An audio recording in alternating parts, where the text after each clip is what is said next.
मेरे पास कई सब्सक्राइबरों का फ़ोन भी आता है और कई लोगों का फ़ोन आता है कि सर हमने तो इतनी साधनाएं कर ली, हमने तो इतने मंत्र कर लिए, हमने तो इतने तंत्र कर लिए, आज इतनी साधनाएं और इतनी मंत्र करने के बाद भी हमारे पर भगवान का अंश अवतार नहीं आता है। क्या कारण हो सकता है, इसका कारण बताइए। तो आप लोगों ने मेरा थंबनेल भी देख ही लिया होगा। आज के इस वीडियो में जो मेरा ये वीडियो पूरा देख लेगा उसको फिर ये कहने की ज़रूरत नहीं है कि मैंने इतनी भक्ति कर दी, भगवान नहीं आए प्रकट। तो इसी दोस्तों, हमेशा की तरह वीडियो में आगे बढ़ने से पहले मेरे चैनल का इंट्रो।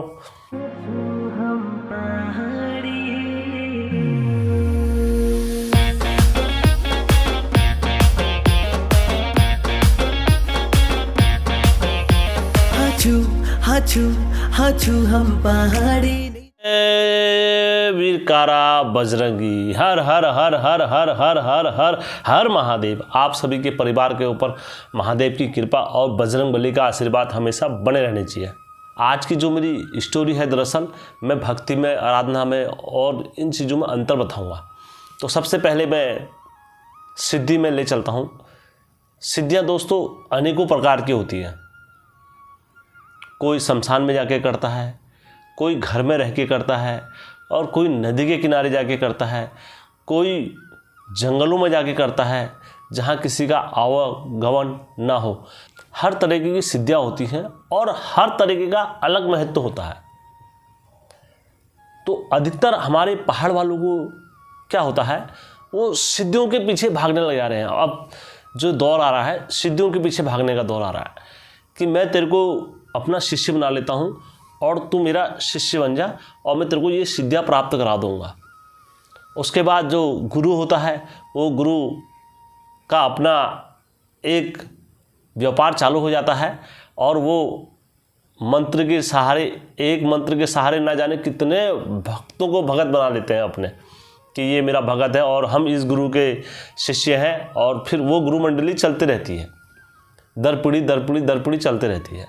अब पहले का दौर क्या हुआ करता था, जो कोई भी गुरु शिष्य वगैरह बनते थे, चाहे वो गुरु गोरखनाथ जी ने शिष्य बनाए हो, चाहे किसी ने बनाए, तो उनको सिद्धियाँ प्राप्त कैसे होती थी, जो वो मंत्र बताते थे और वो मंत्र के सहारे भगवान शिव की तपस्या करा करते थे युग युगांतर तक। चाहे वो गुरु गोरखनाथ जी ने करी मच्छिंद्रनाथ जी से लेके जब शिव जी प्रकट हुए तभी उनकी साबरी विद्याओं में मंत्र सौंपे और शक्तियाँ सौंपी, और चाहे वो खटपटी नाथ जी हो, चाहे वो चटपटी नाथ जी हो, चाहे वो कोई से नौनाथ सिद्धू को ले लो, तो उनको जो कुछ भी सिद्धियाँ प्राप्त हुई हैं वो ऐसी हवा में प्राप्त नहीं हुई है, उन्होंने तप करा है। और तप किसका करा है? महादेव का करा है। जो भी हम मंत्र पढ़ें इनको सिद्ध करो, तब जाके हमारे क्या होंगे, मंत्र लगते हैं। अब ये नहीं कि जिस गुरु ने बोल दिया कि यार ये मंत्र ले लो तुम, और ये मंत्र में उनका भी जाप रहता है और भगवान का भी जाप रहता है। तो अब यहाँ पर क्या होता है, यहाँ पर आपको भगवान की प्राप्ति नहीं हो सकती कभी भी। अब मैं इसके कारण बताता हूँ। पहला उदाहरण, चाहे भगवान कोई से युग में भी हो, युग युगांतर से ले लो, चाहे कोई सा युग भी ले लो, भगवान यदि प्रसन्न हुए हैं तो किससे हुए हैं? भक्ति मार्ग से हुए हैं। और तंत्र मार्ग से बड़े ऋषि को ले लो, चाहे कोई बड़ा से बड़ा ऋषि हो, चाहे रावण को ले लो। अगर रावण चाहता तो भगवान को सिद्धियों से भी प्राप्त कर सकता था, लेकिन नहीं, उनको भगवान को प्राप्त करने के लिए क्या करना पड़ा? युग युगांतर तक जंगलों में तपस्या करनी पड़ी। फिर भक्त भगीरथ देख लो, उनको भी भगवान को पाने के लिए क्या करना पड़ा? युग युगांतर तक भगवान विष्णु की तपस्या करनी पड़ी। ठीक है, चाहे वो फिर कोई से भी देव तुल्य में ले लो, चाहे मैं फिर अगर लेना चाहूँ तो हिरण्यकश्यप हो गए और भी बहुत सारे लोग हो गए, तो वो सब इस श्रेणी में आ जाते हैं। अब दोस्तों मैं इसका उदाहरण आपको देते हुए चलता हूँ। तंत्र साधना में क्या होता है, आपको केवल तंत्र की शक्ति बुलाने की अनुमति होती है कि आपने जैसे ध्यान लगाया और मंत्र का उच्चारण करना पड़ा। आप जिस मंत्र का उच्चारण करोगे तो वो हवा किरण उसी प्रकार से वेग से आने लगेगी आपकी ओर। और आप जिसको भी चाहो पहरेदार बनाना चाहो या दिशा भाग कर लो या अपने सुरक्षा कवच बना लो या कुछ भी कर लो आप अपने उसमें, तो वो अन्य किसी को नहीं आने देगा जिसकी आप आराधना कर रहे हो, चाहे वो परी की कर रहे हो, चाहे देवी की कर रहे हो, चाहे भूत की कर रहे हो, चाहे पिशाच की कर रहे हो, चाहे शैतान की कर रहे हो।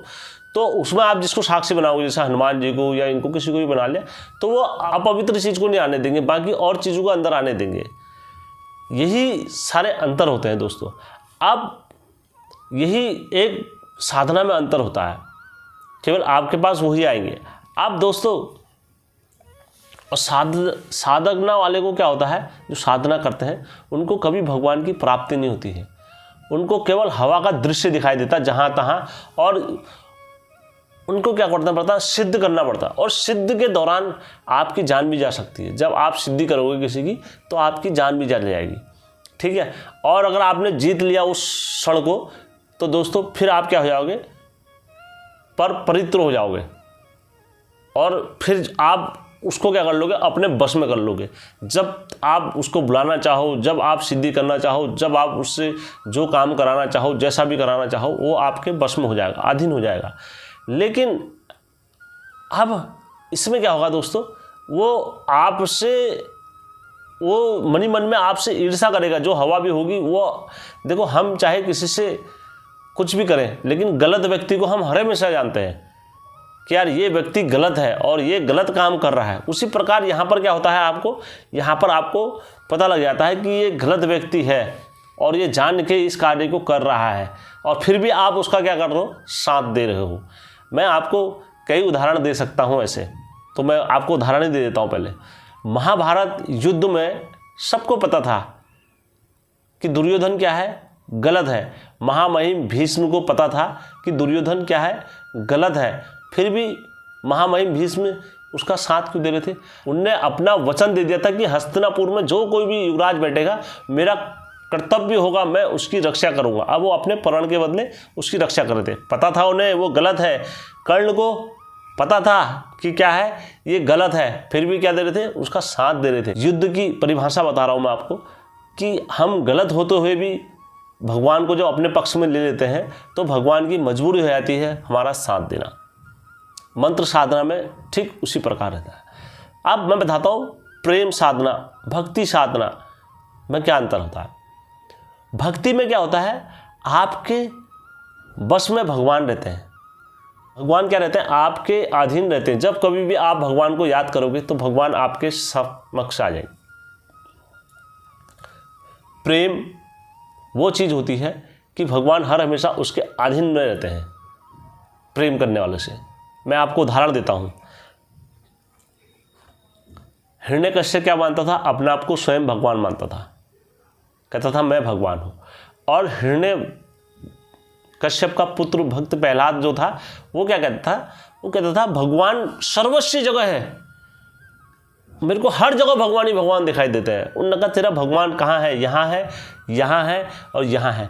भक्ति यही चीज़ होती है, भगवान को हर जगह देखा जा सकता है, निर्जीव वस्तु में भी, और जिसमें प्राण ना हो उसमें भी, और चींटी में भी, जानवर में भी, हर किसी में भगवान को अंश को प्राप्त करना ये कोई आम बात नहीं होती है।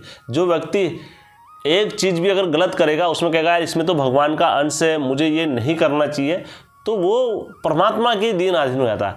भगवान समझते कि यार कितना अबोध है, कितना निर्बल है, तो भगवान उसकी भक्ति से प्रसन्न हो जाते हैं। वैसे भक्त प्रहलाद क्या करा करता था, भगवान विष्णु को हर जगह देखा करता था, खंबे में, नीचे, जमीन पे, हवा में, हर जगह देखा उन्होंने।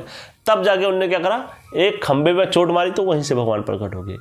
तो प्रेम की खातिर भगवान ने अपने भक्त के खंबे को अपना बाप बना दिया। ये प्रेम की ताकत होती है। प्रेम, आप कभी भी किसी से निस्वार्थ प्रेम करना। एक होता है स्वार्थ वाला प्रेम। स्वार्थ वाला प्रेम कैसा होता है, जैसे पति पत्नी में होता है कि हमारा पति, अगर हम अपने पति को दिखावा वाला प्यार नहीं करेंगे तो शाम को आज रोटी नहीं देगा, या शाम को आज पैसे नहीं देगा, या शाम को ये नहीं करेगा।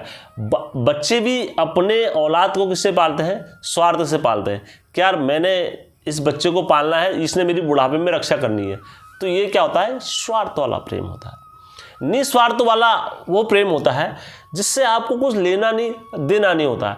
जैसे कोई व्यक्ति अगर भिखारी सड़क में बैठा है, आपने उसे 10 रुपये दान में दे दिए, 5 रुपये दान में दे दिए, तो आपको उससे कुछ लेना नहीं है। आपको पता है मैंने इसे 100 रुपये दे दिए, तो मुझे इससे कुछ वापसी की उम्मीद नहीं है कि मुझे कल को भिखारी 200 रुपये देगा करके। तो इसको क्या बोलते हैं? निस्वार्थ प्रेम। तो निस्वार्थ प्रेम करने वाला ही क्या होता है? हर हमेशा विजयत्व प्राप्त होता है। और जिसे प्रेम का परिभाषा समझ में नहीं आएगी तो उसे कभी भगवान की प्राप्ति नहीं हो सकती है।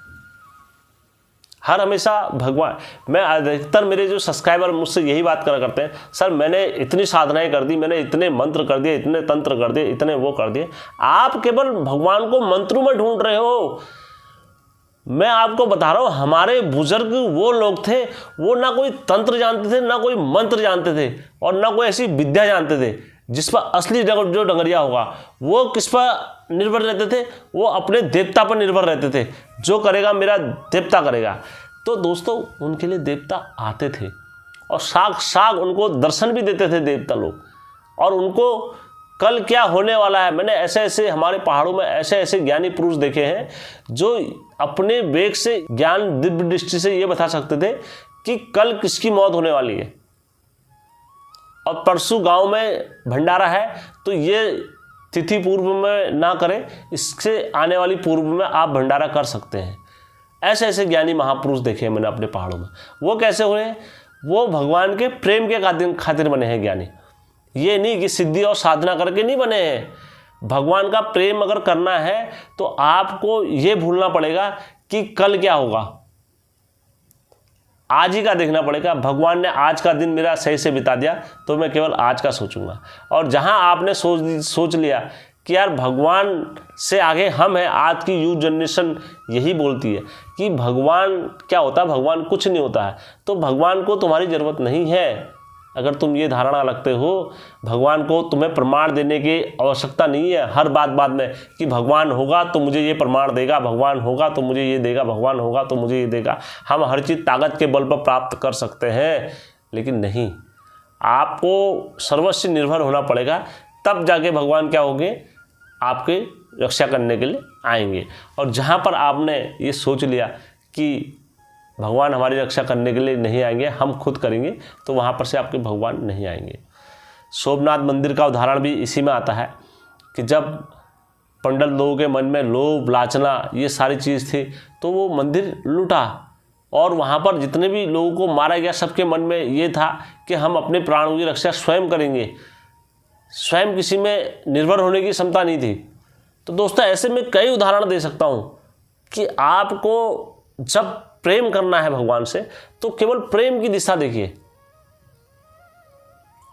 साधक की दिशा, साधना की दिशा नहीं। साधना के दम पर आप कभी भगवान को प्राप्त तो नहीं कर सकते, मैं ये लिख के दे रहा हूँ। और कोई बोल देगा कि हेम भाई मैंने साधना के दम पर स्वयं इतने देवताओं प्रसन्न करा है, तो दोस्तों वो सब मिथ्या होता है। वो एक काल्पनिक दुनिया में जी रहा होता है। जो साधक इस तरीके की बात करता है कि मैंने सिद्धि से इतने भगवानों को प्राप्त कर लिया है, वो काल्पनिक दुनिया में जीता है, और उसके काल्पनिक महल अपना भी बने जाते हैं। क्योंकि ये हो चुका है कि आप हवा क्या है, आत्मा क्या है, प्रेत क्या है, भगवान क्या है, एक हवा का झोंका है, वो हवा के वेग में चलते हैं। अब वायु क्या है, वायु के बिना हम जीवित नहीं रह सकते। वायुदेव को किसी ने देखा है? किसी ने नहीं देखा है। अगर हम एक सेकंड के लिए वायु बंद हो जाएगी तो हमारे क्या हो जाएंगे, प्राण बंद हो जाएंगे। जल को आज तक कोई रोक सका है? कोई नहीं रोक सका। जल सर्वस्व जगह है, अगर आप उसे पियोगे तो आपको फिर जल को बाहर निकालना ही होगा। सत्य है, कोई इसको काट नहीं सकता। उसी प्रकार भगवान क्या है, सर्वस्व जगह है, हर जगह में भगवान है। अगर आप भगवान को अगर ढूंढने लग जाओगे, मन में, मंदिरों में, इन जगहों में अगर ढूंढने लग जाओगे, तो आपको भगवान की प्राप्ति कभी नहीं हो सकती है। कस्तूरी मृग क्या होता है, वो जब तक जीवित रहता है और अपने जीते जी किसको ढूंढता है, कस्तूरी को ढूंढता है, सूंघता रहता है, और वो जिंदगी भर उसकी तलाश में रहता है। और अंत में जब अपनी नाभि में देखता है मरते समय, कहता अरे यार ये तो मेरे पर से ही खुशबू आ रही है, मैं इधर उधर जिंदगी भर ढूंढता रहा। तो कितना बड़ा वो होता है। भागवत में जो पहला अध्याय शुरू होता है तो उसमें ही श्री कृष्ण भगवान ने बोला है कि मोर जैसे पक्षी को बनाने वाला भी मैं ही हूं। तो अब मोर में एक सबसे बड़ी चीज होती है मोर। अब मोर का ही क्यों उदाहरण दिया, मोर का ही क्यों पंख लगाया भगवान श्री कृष्ण ने, किसी और का भी तो रख सकते थे। उनने नहीं, उनने सारी श्री कृष्ण लीला में मोर का पंख अपने सर पर लगाए रखा, मस्तिष्क पे। उसका क्या कारण है मैं आपको बताता हूँ। दोस्तों, मोर का पंख लगाने का मतलब यह है कि मोर जैसे चीज को भी बनाने वाला मैं ही हूँ। सबसे बड़ी बात, दुनिया में अगर कोई सबसे बड़ा ब्रह्मचारी है तो वो कौन है? मोर है। बाकी कोई मनुष्य, कोई देव ब्रह्मचारी में नहीं आता है उतना जितना मोर आता है। देवादिदेव महादेव की स्वयं सृष्टि में शादी हुई है, जो उनसे बड़ा जोगी कोई नहीं है महादेव से बड़ा। फिर भी महादेव जोगियों में आते हैं, अर्ध नारेश्वर कहलाते हैं, महादेव देवों के देव। अब हनुमान जी उनके अंश अवतारी तो हैं, हनुमान जी ब्रह्मचारी में कैसे आ जाएंगे फिर? हनुमान जी के मकरध्वज हो गया, और भी कई ऐसी पत्नियां बताते हैं, अगर गुरु गोरखनाथ जी में पढ़ लोगे तो तुम, उसमें भी उनकी पत्नी बताते हैं। और कोई बोलते हैं सूर्यदेव की पुत्री से हनुमान जी ने विवाह करा था जब उनको सात्विक विद्या देने की जरूरत पड़ी थी। तो ऐसी कई मनगढ़ंत कथाएं हैं लोगों की, और वो जगह जगह में आपको देखने को मिल सकती है। लेकिन मोर अखंड ब्रह्मांड का ब्रह्मचारी है, और ब्रह्मचारी का नियम करने वाला है मोर हर हमेशा। अब आप बोलोगे ऐसा कैसे हो सकता है? अगर मोर ब्रह्मचारी है तो उसके बच्चे कैसे पैदा होते हैं, ये हमें बताओ ना। मैं आपको बताता हूं। मोर क्या होता है? ब्रह्मचारी होता है जब वो कभी भी अपने पंख फैला के नाचता है, और नाचते नाचते नाचते नाचते नाचते काफ़ी प्रसन्न होता है। और मोरनी जब देखती है कि मोर इस टाइम पर नाच रहा है तो मोरनी उसके निकट आ जाती है, और जैसी मोर फिर अपने पाँव के और देखता है, ये कहावत तो आपने सुनी होगी, तो मोर क्या करना पड़ता है? रो जाता है। और जैसी मोर रोता है, और रोने के बाद जो अश्रु उसके आंखों से गिरते हैं, तो तुरंत क्या होता है? वो अश्रु की धारा वो मोरनी पे जाती है, और वहीं से उसके गर्भ ठहर जाता है। तो दोस्तों, यही वाक्य हैं सारे कि प्रेम से बड़ी साधना कुछ नहीं हो सकती। अगर भगवान के प्रति आप प्रेम करते हो, जैसे बहुत सारे लोग बोल देते हैं कि भगवान श्री कृष्ण की छोटी मूर्ति ले आते हैं अयोध्या से, उसका लालन पालन और उसी मूर्ति से प्रेम करते हैं। आप देख लेना, रस खान का एक मतलब गाना भी है, भजन भी बनाया हुआ है, भगत के बस में है भगवान। बुढ़िया होने के बाद भी वो बुढ़िया अपने लल्ला को उसी तरह प्यार करती है। तो ये सारी सत्य कथाएं हैं, प्रेम के से अधिक कोई साधना नहीं है। इसलिए मैं आप लोगों को सजेस्ट करना चाहूँगा, आप भगवान के प्रति यदि प्रेम करते हो और भगवान के प्रति यदि कोई साधना रखते हो, तो आप हर हमेशा क्या करो? भगवान की पूजा करो, और कल की मत सोचो कि हमें कल क्या करना है। तो दोस्तों, मैं आशा करता हूँ आपको मेरा ये वीडियो अच्छा लगा होगा, और अच्छा लगा होगा तो मेरे चैनल को लाइक, सब्सक्राइब और शेयर करना कतई मत भूलना, क्योंकि मैं हेम उत्तराखंड से जो भी सच्ची कहानियाँ होती हैं और जो कुछ भी आप मेरे को देते हो, मैं आप लोगों के समक्ष रखता हूँ। दोस्तों, धन्यवाद।